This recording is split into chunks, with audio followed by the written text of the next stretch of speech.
Next question है हमारे पास, हमने फार्मूला बनाना है। क्वेश्चन हमारे पास दिया, rectangular has perimeter 20 metre, express the area. Area को हमने लिखना है एज अ लेंथ की फॉर्म में।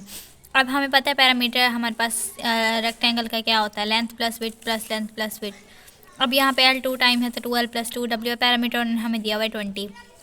तो यहाँ से हम L की या W की वैल्यू ले सकते हैं। हमने यहाँ से L की वैल्यू निकाल ली और एरिया का फार्मूला हमें पता है, लेंथ को हम विड्थ से मल्टीप्लाई करेंगे तो ये।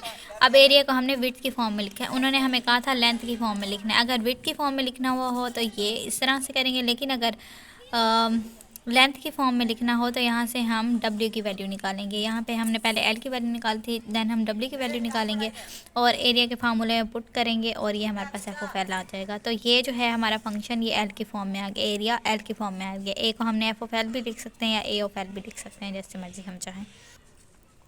नेक्स्ट क्वेश्चन है, रेक्टेंगल हैज़ एरिया। अब एरिया दिया हुआ है, हमने पैरामीटर को लिखना है as a form in the form of length. अब एरिया का हमें फार्मूला पता है, L.W होता है और एरिया हमें 16 दिया हुआ है। यहाँ से हम W की वैल्यू निकालेंगे। पैरामीटर का पता है हमें फार्मूला 2L + 2W होता है। W की जगह पे हमने ये वाली वैल्यू पुट की और हमारे पास पैरामीटर आ गया। देन है area of equilateral triangle as a function of length of side. अब हमने इसे लेंथ ऑफ साइड की फॉर्म में लिखना है। हमें पता है रेक्टेंगल का ट्रायंगल का एरिया क्या होता है, 1/2 ब्रेड्थ इंटू हाइट।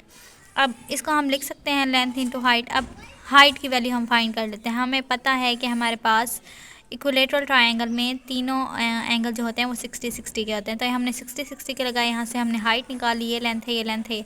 अगर हम इसको लें इस हाफ को, तो ये भी तो ट्रायंगल बन रहा है ना।